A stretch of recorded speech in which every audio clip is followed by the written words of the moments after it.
All right, kiddos, this is your earmuffs warning. This is not an over-the-top raunchy podcast, but if you've read my books, you know I'm not afraid to use some colorful language. We might also cover some adult topics if they come up in the questions, so just be aware of that. Finally, I need to remind you that while I am a therapist, I'm not your therapist, so please don't try to use this as a substitute for professional help.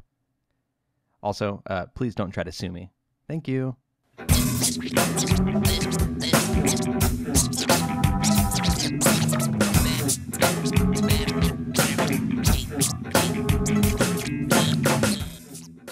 All right, what is up, ladies, gentlemen, and friends of all varieties? This is the Hardcore Self-Help Podcast, episode 66.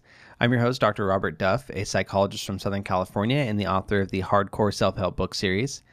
And today's a little different, guys. Today is, I wouldn't call it a cop-out episode, but I sort of knew ahead of time that I was not going to be able to put out a regular podcast episode today because I had just a crazy week so far. I'm at this point in my life and my career where, like, just right now in terms of like these few weeks, I'm working probably more than is ideal. You know, this morning I woke up earlier than intended because my kid Remy, he woke me up at like 6 o'clock when I was planning on getting up at 7 o'clock and decided to come kick me in the face in bed until I woke up and all of that good stuff. But then I had a testing session at 9 o'clock in the morning that lasted about 4.5 hours. So 4.5 hours straight of testing. And this was with somebody who had a severe brain injury. So it was, definitely some work. Then I had, some observation that I was doing of somebody else testing, like sort of an evaluation deal. Then I had a couple therapy sessions and came home, did a little bit of family stuff, cleaned up a bit, and at 9:30 went back to work, did more case notes, did follow up on just emails and stuff that I couldn't get to during the day while I was working, and now I'm here doing this. It's almost 11 o'clock p.m. as I'm recording this. So it's just been a little bit crazy for me. I don't want to say that I hate calling myself busy because that just means that I'm not prioritizing my time well enough, but I'm just trying to be realistic about it. So instead of doing a normal Q&A episode this week, what I'm going to do is I'm actually reposting an interview that I did. So it was an interview of me on another podcast. Now, this podcast is by an individual named Adam Lowery or Lowery. I actually don't know how to pronounce his last name. But he has a podcast called the Cognitive Rampage podcast. Really good show. I definitely suggest you check it out. You could do so at adamlowery.com. It's LOWERY/podcasts, or you can do it on iTunes, even on YouTube. He puts them on his YouTube channel. Basically, you could find it anywhere. But he interviewed me on his podcast on episode 154, and it was a really good interview. I think it's probably one of the best interviews that I've ever given myself. So I'm really happy with it. And he actually was able to pull out some really good stuff from me, I think. So it'll be a little bit different than normal episodes where I'm not just generating the content on my own or I'm not interviewing somebody else. In this one, you're actually going to be able to hear somebody interview me and me respond to questions and stuff like that. So I think some really interesting stuff came out of the podcast. So that's what I'm going to be doing here. I got permission from Adam to go ahead and cross-post this. So I'm going to cross-post the audio here. And there's actually just a YouTube video of the Google Hangout Live that we did. So that will be on the YouTube channel. But I hope you do enjoy it. The real meat of the interview starts around 9 minutes or so. So I'm just going to cut this podcast that it starts off there. We kind of do a little bit of small talk about, like California and Florida and, just, silly small talk to get started. So I don't need to bore you with that stuff. So I'll start where the meat really kicks in. It's a bit of a longer interview, but I think there's a lot of good stuff there. And I think that you'll enjoy it. So that's what I'm going to do here, and next week should be back to normal. I actually already have the questions picked out. I got a little bit of inspiration to pick the questions out, thinking that, okay, I can make it work. I can get home. I could just knock it out, but it's not realistic for today. But I do have questions already lined up for next week, and they're going to be some good ones. So thank you for listening in advance. I won't be here to debrief at the end. I'll just let it, kind of end with the other podcasts that I'm reposting here. So thank you for joining me, and I'll go ahead and see you for the next episode when I'm doing the Q&A. And so a lot of I love the basics of what your delivery Mhm. is in the TEDx talk, the idea of complicated language use, the idea that people are intimidated, if you will, by mental health. And Sure. I believe so that, dialogue is so important in what we choose to use, right? And you do see a lot of that jargon, if you will. In my book, Mhm. I use some, and kind of like you try to take the angle of going, look, what they're really saying here with all this irrational, rational, is this simplified look. Mhm. And can you speak more on when you first started noticing the language as being a problem, when it was noted an impact on the clients or people dealing with mental health? Yeah, I mean, I've always been, it's been a value of mine to kind of always be like a normal person. I've gone through a lot of school. I did like, something like 21 years straight of school from, as a kid all the way through a PhD program without stopping. And so, I've been in education for a long time. A lot of people who are very smart. And, either when I'm TAing a class, as a graduate student, or with therapy clients that I've had, the biggest impact I've been able to make is when I just allow myself to be a real person. It's like I have all this knowledge in there, and that's fine. That's still going to be there regardless of what types of words I use to convey that. And I found that people often have a really negative association to mental health treatment, or even just mental health education, because maybe they had a therapist or a professor or somebody that just did not level with them, didn't make it clear, didn't make it understandable. And so, they're hearing all these crazy terms, misattribution of interoceptive cues and cognitive distortions and, schemas and all these different things. And they're like, whoa, I'm barely keeping up with you here. Just like when I'm talking to somebody, I just did a talk recently with a bunch of law enforcement people, and, they were throwing out a bunch of acronyms from law enforcement and from the military. And I'm like, okay, I can get like 40% of these, but when you're not getting the whole thing, it's hard to really connect. So I've gotten a lot of feedback in my own personal clinical work that one thing that has set me apart and helped people out a lot is just talking like a normal person. There's no need to be lofty and crazy with things. And, certainly there are terms that need to be used sometimes, but you could always clarify that. If I'm teaching you about something about your brain, yeah, I'm going to say hypothalamus, or, I'm going to say amygdala, but then I'm going to tell you that the amygdala is the part that just throws the panic switch in your brain. You can explain it in normal terms as well. So that's kind of where it came from. And then, the whole thing with my TED talk was that it impacted me in a really personal way when my wife was going through mental health treatment. And, she's a totally awesome, normal, successful person, but has these struggles with anxiety, depression, some other issues. And she tried to get intervention, but the books that she was given, the intervention through therapy, those things were in this other camp where they're just not relatable. And it was really hard for her to grasp them and apply them because it just didn't feel like something that made sense to her. And that led to eventually, declining and being hospitalized, which was really frustrating and pissed me off. So that's kind of the whole thing that prompted my, book series and trying to be more of a mental health influencer and educator and stuff like that, aside from just my normal clinical work. Yeah, that's in Florida we call that the Baker Act, right? The harm to self for others, right? Uh-huh. And um, a huge point, because I've worked with people or clients just talking to them, and they get very apprehensive to say the words that I've even thought about suicide, right? Or the Yeah. idea, so they stay away from it. And as a helper, when you're trying to talk about the authenticity of the thoughts and the feelings, and I've had many clients, right? They go, I want to say something, but I don't want the white jacket to be rushing through here in any minute and tote me Right. out of here. Yeah. I have a chapter And in my book on depression where I talk about that. It's literally called A Chapter About Suicide. And it starts off saying like, suicide, like there, I said it, I said the word. It's not like Beetlejuice. You don't say it 3 times and suddenly, you're hospitalized. It's not like Voldemort. You don't need to like, hush tones and stuff like yeah. that. It's a real thing that happens. And often not talking about it is the thing that, makes a negative difference. And so in my approach, I try to take the same frame of mind where I break things down and make things relatable. Also with that, where, I can tell that somebody has been, either thinking about suicide or has, struggled with it in the past, or is just having a fleeting thought, whatever the case may be, let them know what the frame is up front. Like these are the things that if I'm worried about this will lead to a hospitalization, these are the things that won't. Here are the limits. Now that you have this information in container, let's talk about it like as much as you're willing to and as real people. Yeah, I like that. I tried to reach back into my textbooks, right, and go, so what did they tell me, right? And it's the Uh-huh. minute it's very structured, right? The minute you hear this, you do this, and you take this approach, and it's very black and white in the studies of what we're supposed to do, and I think that's a reality, in people's lives, and you see it, like just recently, with Chris Cornell, and Mhm. there was someone close to someone I love very much that decided that.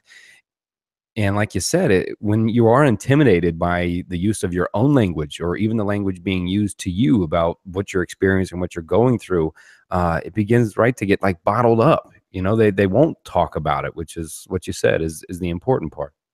Absolutely. And then they'll struggle with it on their own, and they'll acquire influence from other places. Ideally, you as a helping professional, or a family member or whoever this is applying to, you're supposed to be the one that they're able to go to. But when they can't, they develop these, they got themselves into this position through having usually a little bit messed up thinking patterns, things that are self-defeating, things that are very black and white, stuff like that. And so that's what they're left with. And they're left to try to make sense of the situation through that lens that got them there in the first place, and so that's not helpful. And so when they're too intimidated or too just afraid, unsure, whatever, to talk openly about it with whoever, whether you're a therapist or a coach or whatever, then oftentimes it just continues to fester and build up.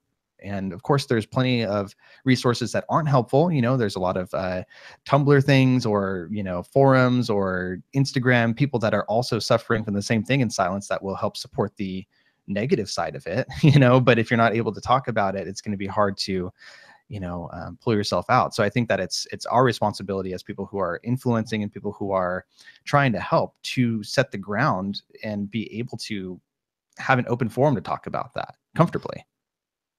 Yeah, I have actually a question for you, and I would probably follow it for you of saying, everyone, it's not medical advice. He's not giving you mental health Mhm. advice. It's a simply opinionated question that I'm asking between two people. Um, Tell someone or suggest someone to do that maybe the person that the one contemplating suicide is coming to, right? A friend, maybe not a loved one, but a direct friend. I know a lot of people that get trapped in that. What do I do, right? I can't enable it. I can't continue to be there like that, right? How would someone like that approach it? So if I'm hearing correctly, so if you're the person that this struggling individual comes to and says, I've been having these thoughts, like, what do I do? Is that what you're asking? Correct. If somebody's basically telling you they're thinking about committing suicide, but you're not a Uh, mental health professional or a loved one or a spouse, and you happen to be the friend that they're coming to. yeah, I think it there's no perfect answer, and you got to realize that. And the best thing you can do is be honest. Like you could say, wow, that's really scary to me, but I'm happy that you brought that to me. That means, I appreciate that you trust me with this. I haven't the slightest clue where to begin with this. This is like way over my head, but I do care a lot and I love you. And maybe I can help connect you to resources. I know that at least there's this suicide hotline that everybody talks about. We can call if you need me to drive you somewhere to like go see a professional. I'm willing to do that. I don't think any amount of my love is going to break you out of that because, I've been loving you this whole time and here we are. But whatever I can do to support you, I'm there for. And often, a person who's in a crisis situation or is suicidal or something like that, they're not going to know exactly what you can do. They're not going to say like, oh, I know exactly what you should do to support me. It's more about being honest and letting them know that you are there. So when they do have maybe a moment of clarity or they're in a situation where they do need somebody to do something specific, you come to mind as somebody that is willing to do that thing. So maybe they need I, somebody there to, hang out with them, rub their back, just sit next to them while they call a suicide hotline, or, drive them to an appointment, or, call them to make sure they followed through with something. But it's different for everybody. And the best thing that you can do, I think, is kind of be honest with it and not be like, okay, well, everything's going to be okay. I'm going to make things better, because you don't know if you can or not, but you do know that you care. And that's probably the most important thing to them anyway. oh, that's a beautiful answer. I think that's a wonderful approach. And with suicide, a lot of times, you see it. I kind of want to tell a story, but I don't want to be personal with someone. But Hmm. they go from one day being just fine and with friends, and then the next day it's a post, to social media, and they're gone. And it touches so many people. And a lot of this, I would say, is fueled by an anxiety and depression, the two books you wrote about. Hmm.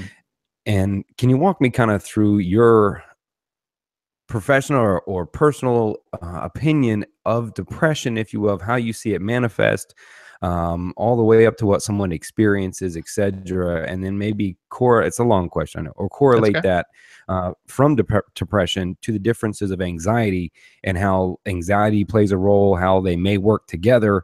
That Yeah. So they coexist really well. Basically, you could think of it as like depression is about hopelessness. It's about not feeling like you can make a difference. And it's a lot about regret. So it's very based in the past and feeling like you've already learned from the past that the future isn't going to get any better. Anxiety is more about anticipation. It's worries about things that are coming up, fears for things that might happen.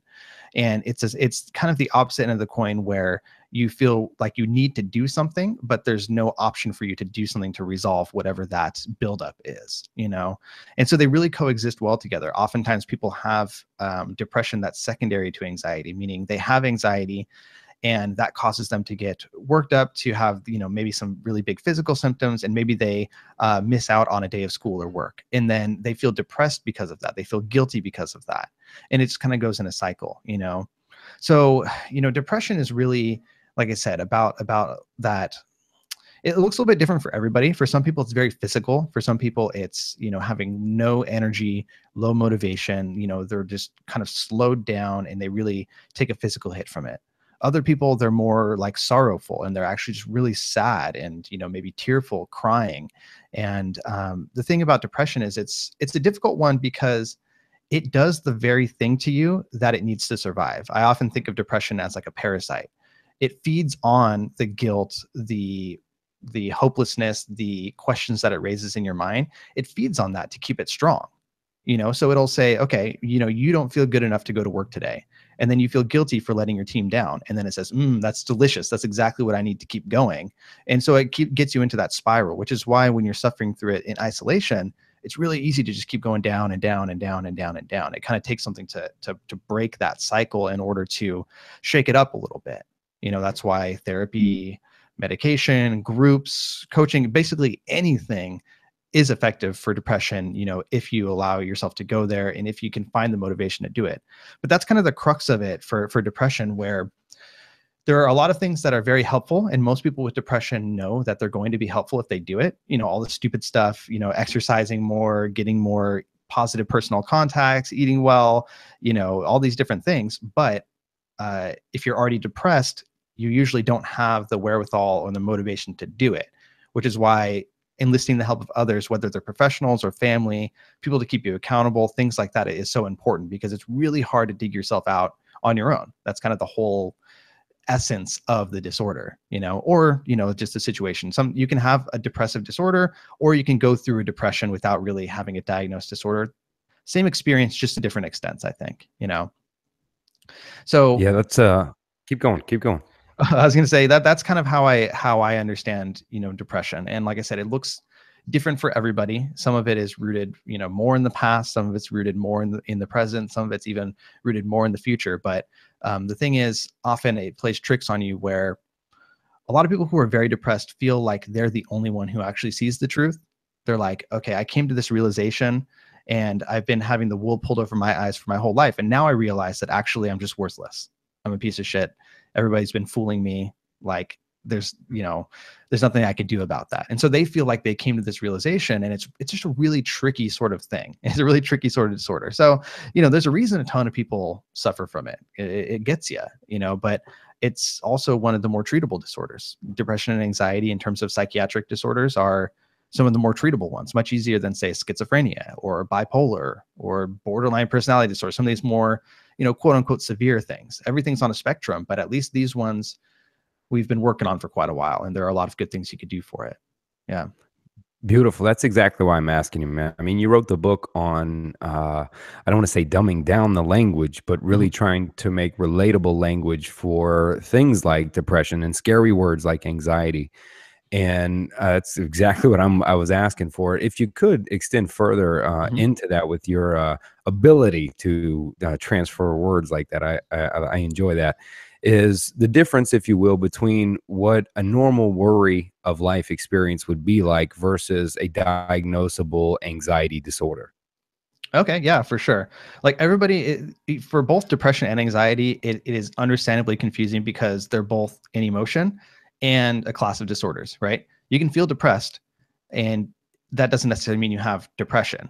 You could feel anxious, that doesn't mean you have anxiety. Before you give a big speech, when you have a big exam coming up, the day of your wedding, these are all times that you've probably felt anxiety. And it's very similar to the anxiety that somebody who has like a general anxiety disorder feels, but it's situational, right? It's about that situation. And when the situation's resolved, it usually goes away. Now, there's a ton of different types of anxiety disorders. The most common one is what's called generalized anxiety disorder. And that's just basically that feeling of anticipation and worry and fear that you have before one of those big events. It's kind of always there, but it's sort of just a low and slow version where you never feel resolved, you never feel easy, you never feel like you can really rest in your mind. There's always something that's unresolved, and there's a tension there. There's a sense of looming, like impending doom, and that's really uncomfortable. It's biologically, it's really related to that whole fight or flight response that happens. When you're standing in an intersection and a car comes barreling through because they missed the red light, your body adapts really quick to get you to be able to jump out of the way and survive. But the thing is, that reaction, that stress reaction, is meant to be temporary. It's really hard on your body, it's hard on you. And so it's meant to be a split second thing. But when you have like generalized anxiety, that process is still playing out in the background over time. And so it can be really exhausting. It's not supposed to be sustained for that long. And then, of course, somebody who has generalized anxiety, when they do encounter these legitimately stressful situations, then they're gonna peak because their baseline is already up here. It's kind of like if you drink a bunch of coffee in the morning, you're already going to be really jittery. And then if you encounter something that's really stressful, you might just puke, because your baseline is already too high. So it's kind of like that. But like I said, there's a ton of different anxiety disorders out there. The main difference is the impact that it has on your life. So in order to qualify for like a psychiatric disorder, in addition to having these particular, different criteria for different disorders, it has to cause some sort of impairment in your life. So maybe you're not as able to effectively work, or it's ruining some of your personal relationships, or it's really damaging your health, things like that. So it has to have some sort of practical impact on your life. And that's really the biggest distinction there.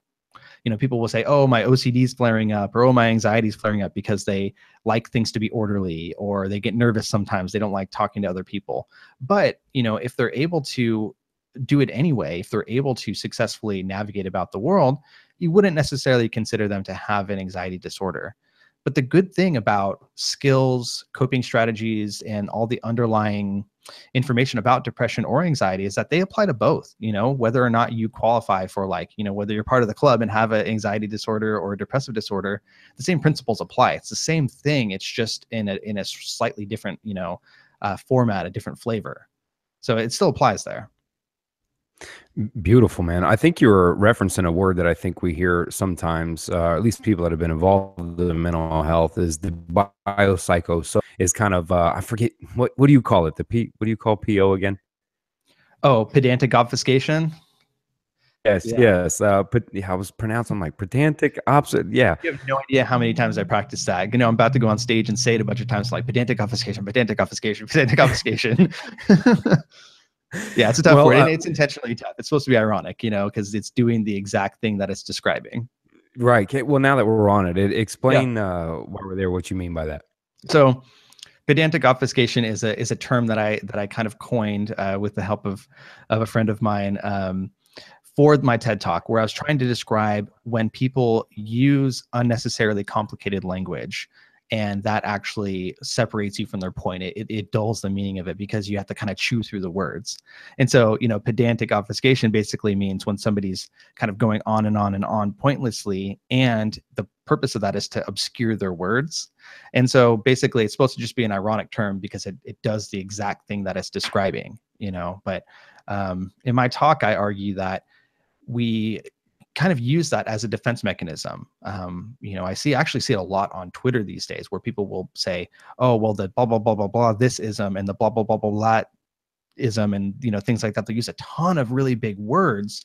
And I think that often people use that to hide behind because it makes you unapproachable. It's hard for somebody to challenge you on that because they're like, well, shit, I don't know what that means. So I'm not going to say that you're wrong, And so I think that when you remove that pedantic obfuscation, when you keep things more straightforward, it empowers the other person to be able to actually engage with you, which should lead to better clarity. One of the most interesting in therapy. So I do psychotherapy, regular, what you might think of as talk therapy, on a chair, a couch, all that stuff with adults. And one of the most interesting experiences that a lot of people don't realize is sometimes the greatest nugget of truth can come out of misunderstanding. When somebody says something to me and I say, wow, it sounds like you're really, really ashamed of that. And they go, I wouldn't use that word. I don't think I'm ashamed. I go, okay, great. So what are you feeling? And then from there, you dive deeper and get to the real meaning, I do like that. But I mean, come on, that's how us psychologists and mental health people, right? That's what we do is we use big words to sound really smart so we can weave stuff together when we're really just telling you that you have some things to work out. Yeah. Yeah. I mean, it happens all the time.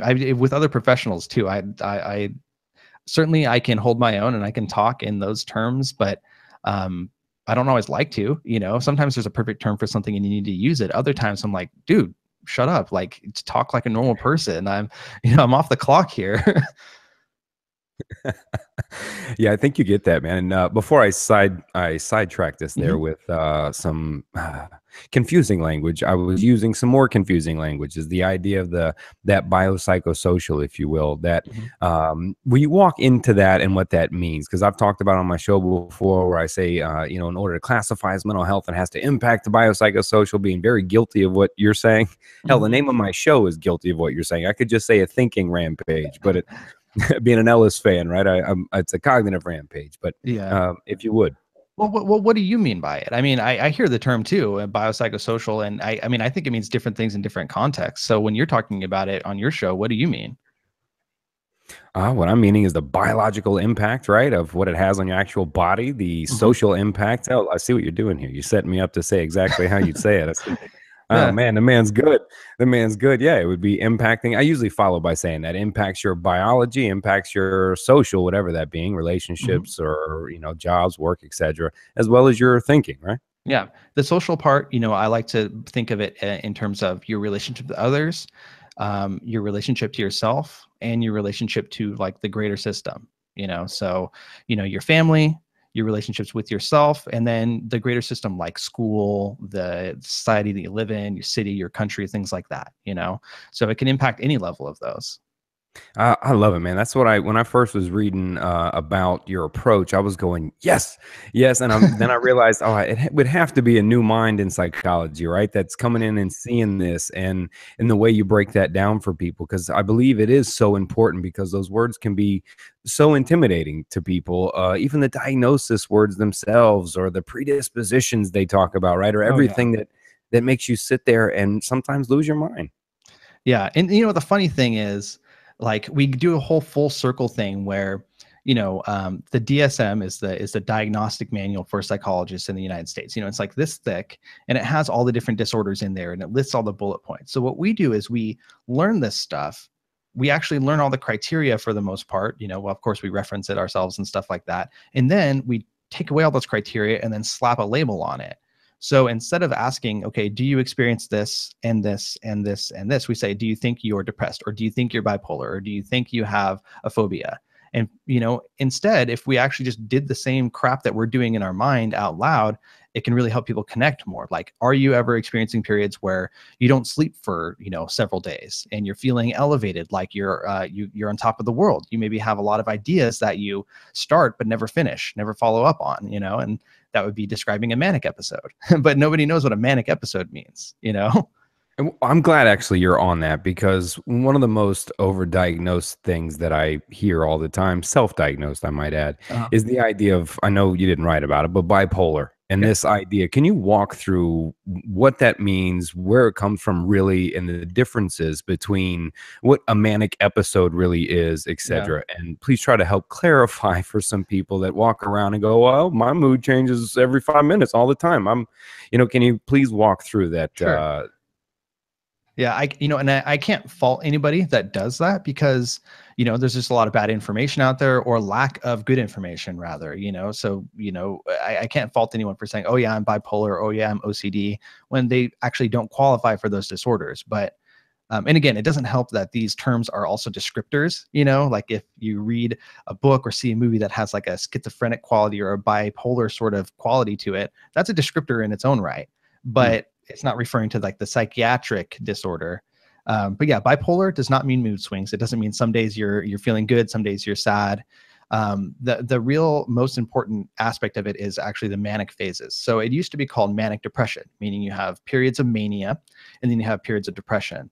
And the periods of mania they're like artificially elevated moods. So basically, you have periods where you're running on a motor. You're really high in energy. Maybe you're not sleeping for several days and don't feel the need for sleep. Often you have impairment in your judgment. So you're making bad decisions or impulsive decisions. You're not able to hold yourself back from doing dumb things that you might normally be able to hold yourself back from. For instance, a lot of people will, they'll start a new business, or they'll sell their house, or they'll do really impulsive things that later on they regret. And so this period lasts for a while, it could last several weeks, or there's different sort of criteria. Some people cycle more rapidly than others.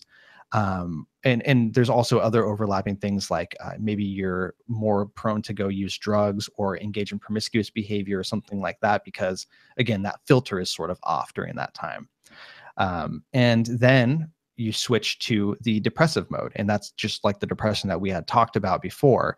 And so you can go into kind of a full depression, and oftentimes when they go back to back like that, the depression is even deeper, because you have all the regrets and all the guilt and all the things that crash off the end of the manic phase.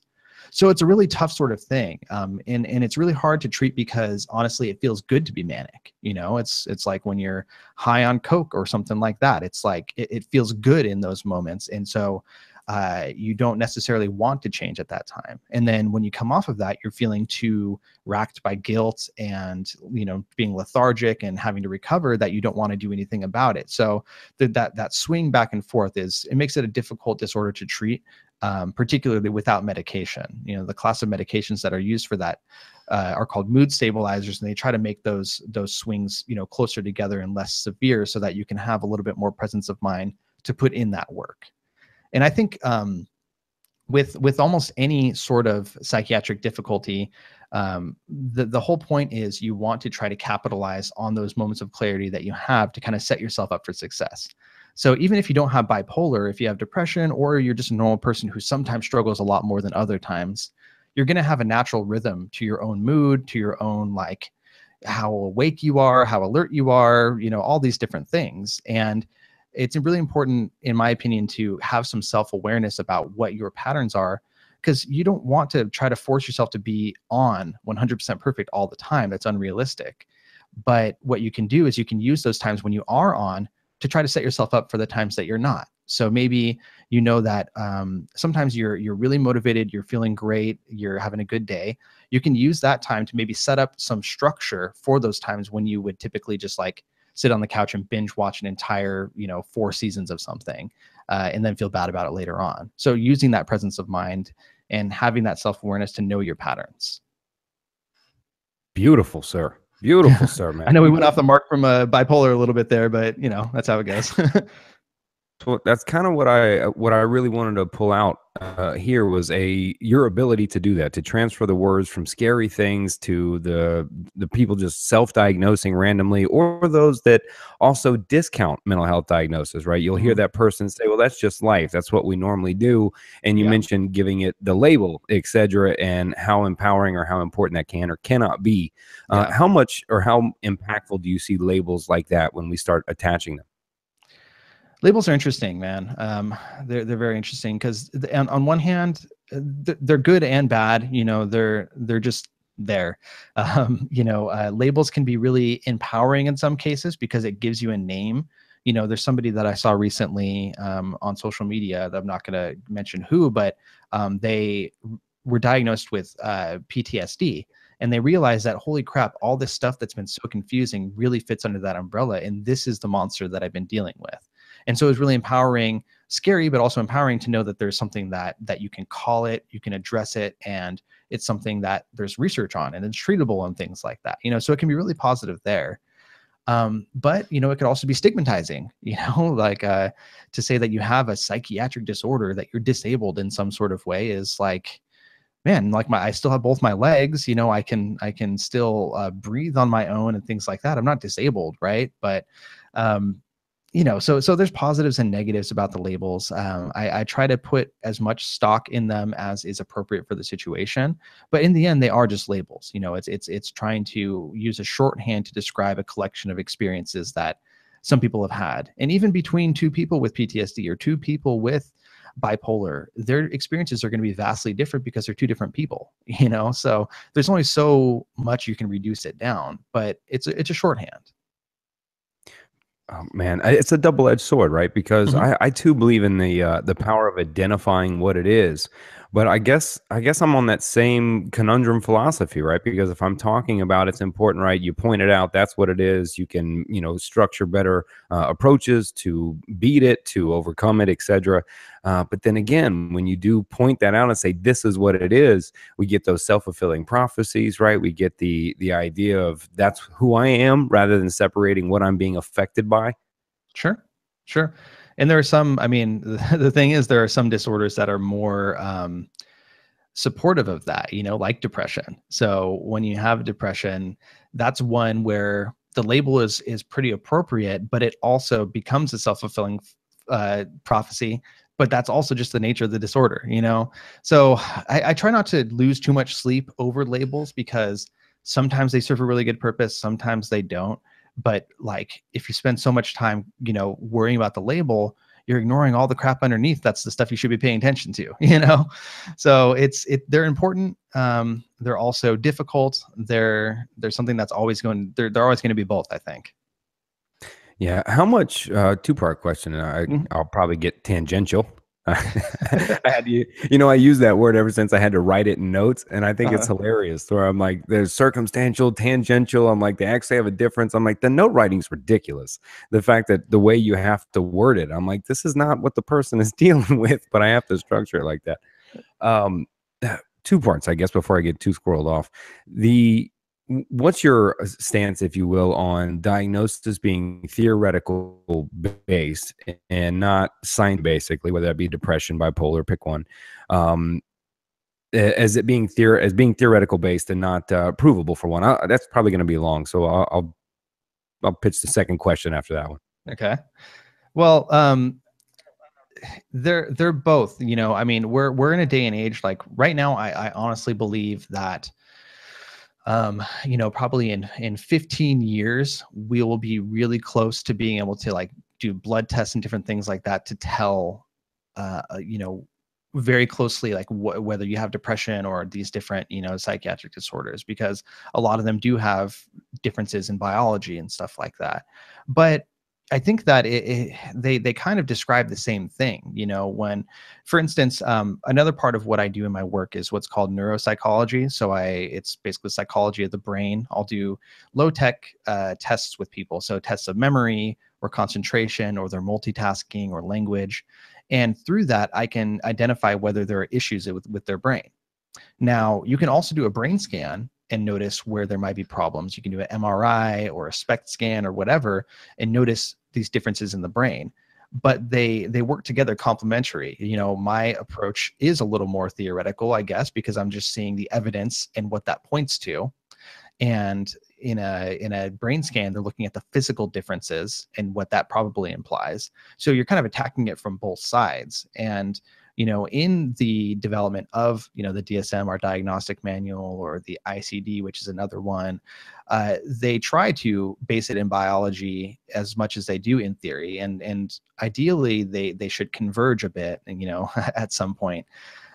So I think both sides of it are important, and the other thing is, like I described with my work, where say I look at somebody's brain and they have a ton of these plaques and tangles that typically are involved in Alzheimer's disease.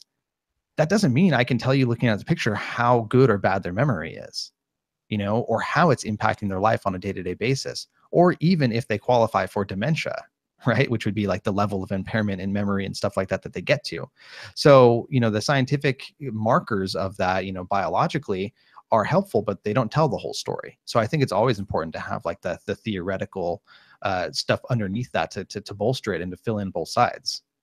I couldn't agree more that they got to work together. And I think a lot of people also do fail to understand sometimes that what they're dealing with is theoretical basis, that it's not necessarily, like you said, there's different kinds of depression, anxiety, there's different variations and ways of it. And so kind of a forewarning, if you will, of the labels of study, research, science, like the guy who came up with the idea of stress, right? We have to call it something to study it so we kind of know what we're doing rather than just directly associating it. And I had Dr. Andrew Hill on here, a neuroscientist, as well. And, we talked a lot about the brain scans, et cetera, and, how he was trying to figure out, this brain image is close to ADHD. We're not sure. He said that was the closest diagnosis they had come to be able to approve anything with a brain scan and mental health disorders. Yeah. So ADHD, you see a lot of differences in like the frontotemporal, so the front and sides of your brain, because that's the place that is impacted, and it's really trippy when you kind of bridge those gaps, like I do in my work, between seeing how it plays out on paper and through testing, and then in the imaging and biology of it, because sometimes it lines up so well, and you see these tests that we have that are based in this part of the brain, people have more variation in that when they have ADHD, and then it shows on the brain scan. So in some areas like that, they really do converge quite well. And other areas too, like for instance, if somebody has a stroke or a traumatic brain injury where there's actually just an injury to a localized part of the brain, that it's such a great correlation on the skills that we're testing versus the area that's damaged, so sometimes things do converge really well like that, for sure. Yeah, I'm a fan of the science, most definitely. And for me, what really got me with psychology is how young it really is, how young Sure. we really started with theories. I remember sitting there thinking, I'm like, I don't want to be an archaeologist. They already found all the cool stuff. I'm like, all right, what could you do? And when I got more into this, I'm like, it's still such a young field, if you will, about theories and what we're learning and what we know. And, I'm a fan of all the research, biologically, all of it. And, for me, I probably went your route too and went more the brain study, more neuroscience. I would have went that way as well. I do see those linking up over time. It's almost inevitable. And I'm a fan of anyone doing that research, trying to be able to do that. So we could actually say, no, it's not a theory. Here's the, a biological presence that we really see. I'm a huge fan of that. And to kind of connect the two, though, that's what usually scares me about pharmacological or pill interventions, is because they're also theory based on how the brain works or what it does to the brain. And we mix kind of a theory based medicine pill that then affects the brain that's kind of theory based as well, on a diagnosis that's theory based. And it seems so scary to me. It seems like a big risk. So let me talk a little bit about my thought process with medication. And I'm not a psychiatrist, so I'm not a medical doctor that focuses on medication. But medication doesn't fix any problems for you, right? It may fix some problems in terms of like, if bipolar, it will fix the fluctuation and the amplitude the size that happens at. But really what it does is it pairs really well with therapy or other interventions, because it opens you up. It gives you the space to actually put the work in to make those changes. Because if you just solve something with a pill, with some sort of biological change, when you pull that away, typically it's going to come back. You're going to relapse on that because you haven't kind of built up anything. So I usually think of it as, if medication does this to you and raises you up, the other interventions of group work or therapy or self-help build scaffolding underneath, so that once you pull away that medication, you're still elevated up there, And I almost never suggest just the medication approach on its own. You got to kind of pair them, because medication isn't going to change the structure of your life. It's not going to change the people that you surround yourself with. It's not going to change your early childhood experiences and the insight that you have about those. It's just going to reduce the crippling burden of your symptoms so that you can come to some of those insights, or you can make some of those changes in your life, or so that you can enact some of those coping skills that are better and more healthy. So you got to pair the two, I think. Yeah. And I'll hopefully the medication will lift that up, right? It becomes kind of a roll of the dice sometimes. And I guess, we got to be scientists in all areas, right? Well, that's what we're getting closer to. So like I said, in like the 10 to 15 years, we're going to be a lot better able to say, okay, let's take some samples, and we know what medication is going to do the trick for you. Right. So that's going to be a really important thing. So we're not there. Unfortunately, there is some trial and error right now. And that's really uncomfortable for people when you're, screwing with their biology. Like, let's raise this level of neurotransmitter. Let's bring this one down and see what happens, see how you react. But that's also the scientific method. You got to try something with a hypothesis, and then, prediction of what's going to happen, see how that lines up with it. And if it's not there, then adjust course, try again, and stuff like that. But over time, we're definitely going to be able to reduce the amount of trial and error that needs to happen, because of course we say in the field, there's no such thing as a free lunch in terms of biochemistry. When you do fiddle with this thing, it's not going to have just a tiny localized effect. It's going to also impact other systems in your body, or even other areas in the brain. For instance, medicine for Parkinson's. So Parkinson's disease, it's a movement disorder, and that's caused by having too little dopamine in one part of the brain. Well, when you have too much dopamine in a different part of the brain, what you get is schizophrenia. So oftentimes people who are taking really high doses of Parkinson's medication will start getting hallucinations, like people with schizophrenia. So there's no free lunch. But what we're ideally going to be able to do when we, converge more on that is take some of the guesswork out of the equation and apply this treatment just like you would to a headache or any other physical issue that's really well understood and well managed. Yeah, I think what you brought up is important too, is that it doesn't change your social, it doesn't change your environment, it doesn't change a lot of times what you're wanting to think, right, or believe, Mm-hmm. like you said, about what we've been through. And I think that's important too. I'm glad you pointed that out, is that magic pill society sometimes that I refers to, looking for that weight loss pill and that smart pill and that limitless pill all at the same time.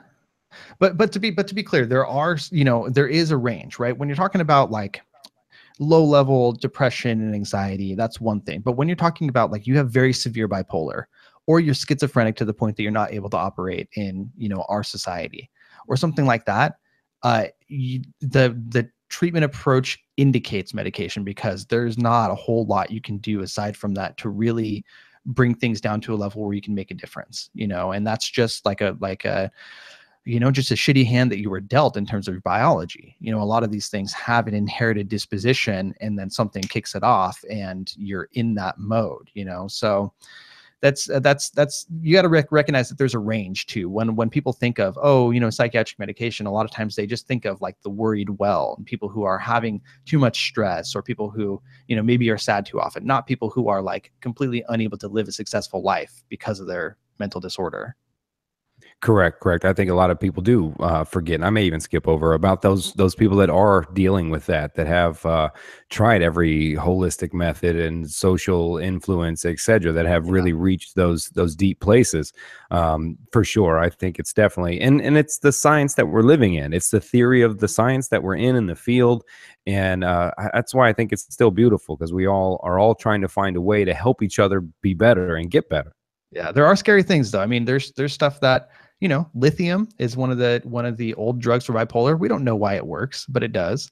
electroconvulsive therapy, people think that that's not a thing anymore. Totally is. It's one of the most effective treatments for depression that is really sticky and is hard to treat. But That's it's where like they short term. It's like short term, right? I'm sorry, you're bringing up the shock therapy, which is Uh-huh. cool. I remember learning. I'm like, they're still doing that. Like, what world are we in? And then I researched and I said, holy shit! Like, you have this real short term effect. Sorry to interrupt you, though. Yeah, well, I mean, basically, it's managed in, you go to a hospital, you're sedated, and it's scary because it initiates a seizure, basically, and so they're shocking your brain, giving you a seizure.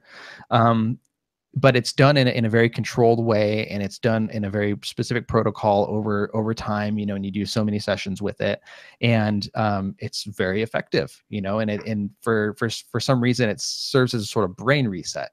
Same thing with like hallucinogenics, and with sometimes insulin shock or hypothermia or all these things kind of serve as like a reset button for your brain, and we don't know exactly why, but we know that it does work. So that depending on your tolerance for that sort of like, I don't know why this is working, that could be very, very scary for you.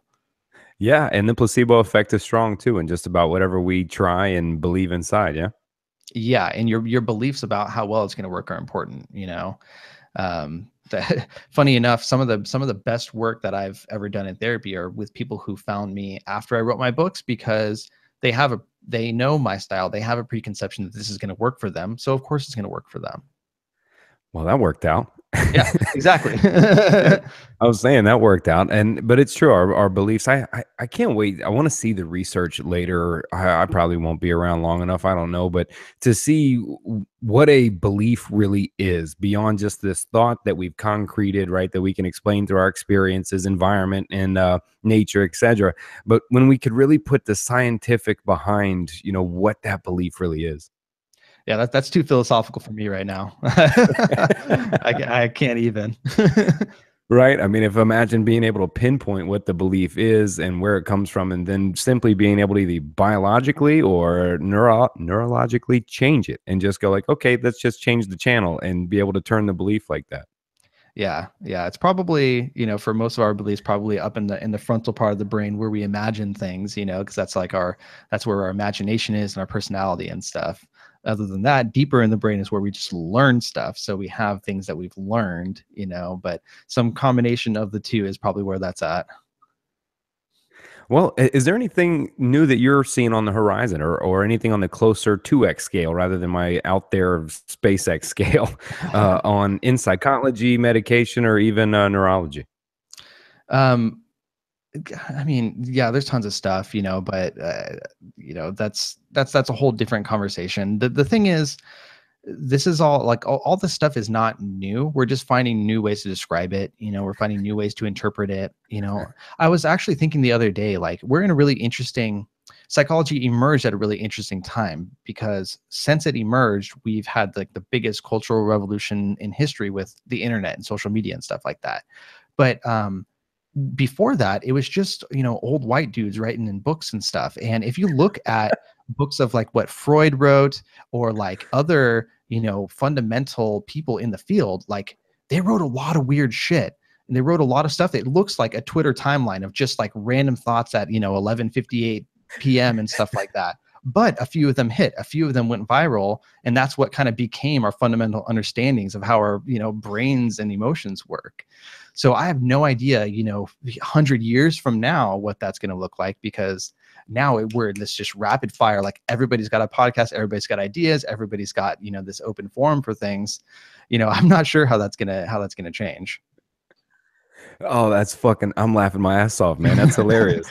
Because you look back at some of the books that were written. I mean, and that's just, you're right. It's just kind of what people grab. People still reference Freud, and he's kind of a little old school other than some childhood stuff.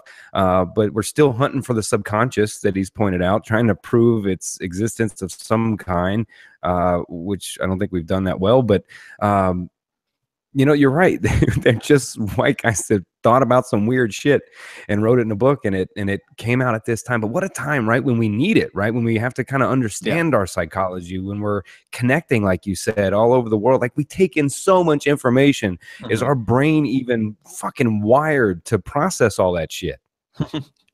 Yeah. I mean, I wonder, we're definitely throwing evolution for a loop right now, because it's like the pace that things are changing. Who knows what sort of traits are going to be selected for, a 1,000 years from now or whatever, because we're not going to have to think really, like in terms of like, I have all the information I could ever want in the palm of my hand with my phone.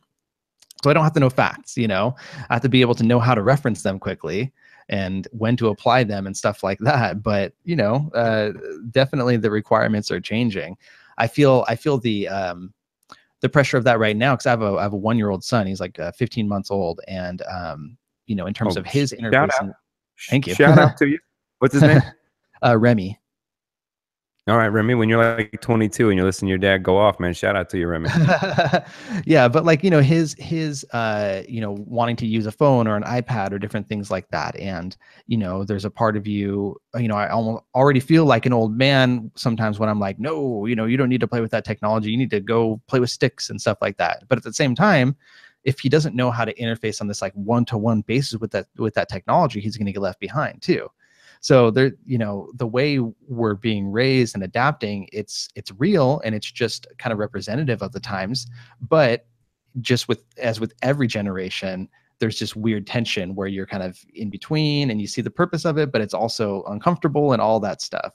That's why I got a lot of that when I was doing my dissertation research, which was actually on internet-based psychotherapy. That's what I did my research on. And there's a lot of people who are really uncomfortable with that idea. And I just basically tell people like, well, how are people communicating? They're communicating online. Wouldn't you want to use their primary form of communication?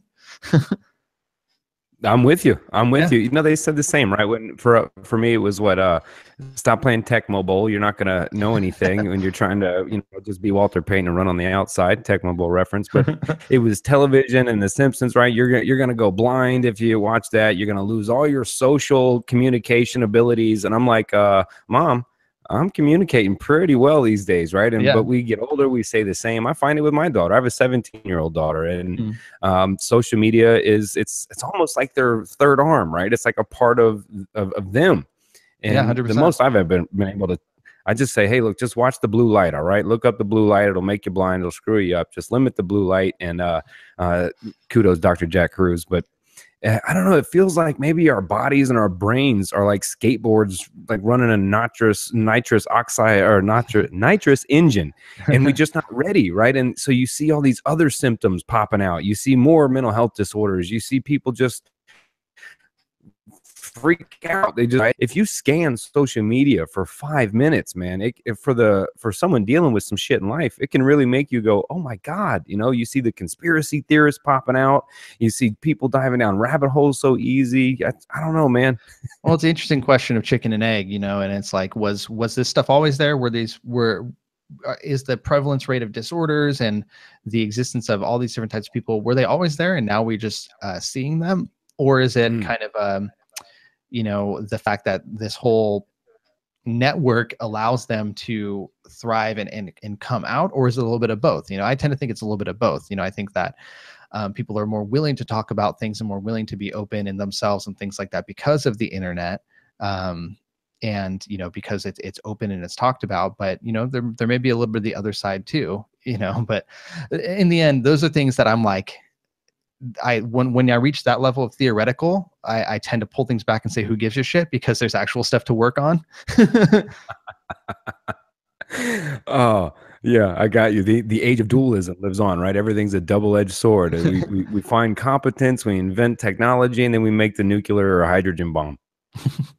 Yeah. That's, humans, we are simultaneously the worst and the best at having mixed feelings about things. That's just like one of the cruxes of the human experience is there's never a right answer, and you simultaneously have to embrace and fight that. I think you just summed up mental health, man.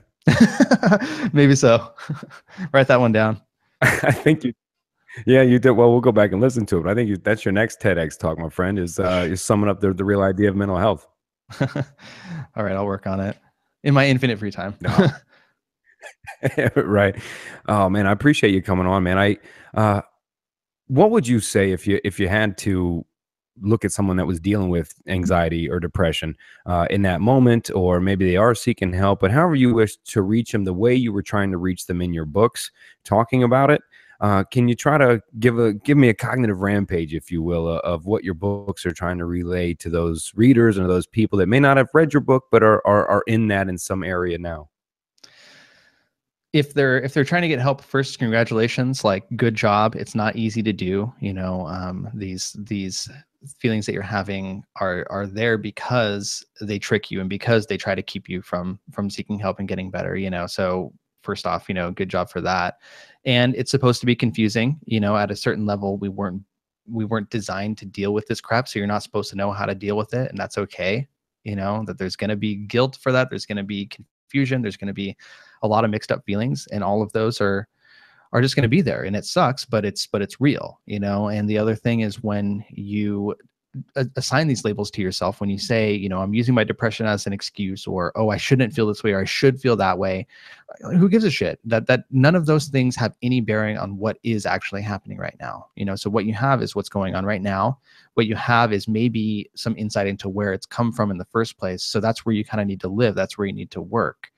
And it takes work, but there's resources out there, and there's people out there who are willing to help you capitalize on those things, and so you may try some things that don't hit the mark, and that's okay. That doesn't mean that you failed. That doesn't mean that the thing that you tried failed. That means that it wasn't a good match this time, but that doesn't mean that the next thing isn't going to work really well. And if you keep trying different things, if you try to be a good scientist and notice the actual effect that things have on you, then eventually you can find that secret sauce and that thing that really clicks for you, and embrace that and run with that and make some positive changes for yourself. And when you do that, you may circle back again and you may find yourself in the same situation, but at least you've learned the process for getting yourself out, or the process for making some progress, and you can apply that again. And, maybe just looking at trying to do it a little bit faster each time. And, when you do that, hopefully you can live a life that's, consistent with your values, that's satisfying to you, and you can get there. And it will take work, but it's possible. And that is the Duff the Psych Rampage. Thanks, man. I appreciate it, man. You got me shaking my head yes over here. Like, I'm just like, yeah, man. Yeah. I applaud you for writing those books and taking a different look at mental health, and not just going, okay, this is what we say, this is what we do, and questioning the norms of how we practice in this field. And I'm sure that's changing a lot of lives, just as your books have. And I thank you for that. And where can everybody find your books, man? Yeah, I got a page, hardcoreselfhelp.com. It's just an arm of my website that has all the books there. I got a lot of stuff going on. I always do. So I have those books, and I got a podcast of my own by the same name. It's just the Hardcore Self-Help Podcast, where I take listener questions each week. I just take 3 mental health questions or questions about life. Occasionally I'll do an interview or a deep dive on one particular subject. Like I recently did an episode that was all about breathing, like strategies and why you should practice it and stuff like that. So I got those going on. But yeah, I mean, keeping up with me on social is probably the best way to know what I'm up to. I'm just at Duff the Psych on everything: Facebook, Twitter, Instagram, etc. All right, look that up, Duff the Psych. I like the podcast too, man. I dove into it. The breathing stuff is not new to me, like the Wim Hof stuff is, but what it actually does, that's the stuff that's where I'm getting, man, people aren't just saying breathe like this. To really see the effects that breathing like that really can have on your life. I think a lot of times we think it's too complex. My problem's too complex, and we don't think things like that. But that was a great podcast, man. I enjoyed that one. Oh, thanks a lot. Appreciate it. And I enjoyed this one, man. I love chatting with you, man. And thank you so much for having me on. It's been a great conversation. Come back anytime, man. I shout out to my buddy Dr. Parker Mott, who's a psychologist where I grew up with him, and he used to come over to the Cognitive Cave when I still lived in Florida, and we would just ramble on for hours about mental health and diagnosis, and have a sip of whiskey or two along the way, man. So if you ever feel like doing that, man, if you ever feel like doing that, man, just say, hey, man, you want to go live? And let's go live and chop that shit up about mental health or what we're seeing, or give a rant or two, yeah? That sounds good, man. Yeah, and if I'm ever going your direction, I'll hit you up, and maybe we could do the Cognitive Cave in person. Yeah, I love it, man. I'm moving the cave here soon. Eventually, I've been out in the desert for a couple months, and I'm kind of a vagabonder, minimalist traveler. So all of the shit that I own fits into my little Ford Fusion, Nice. and including my big, almost now 30-pound half German, half pit bull Grace, and uh, we venture. But brother, again, thanks for coming on, man. And everybody, look him up, please, at Duff the Psych, man. All right, man. Thank you.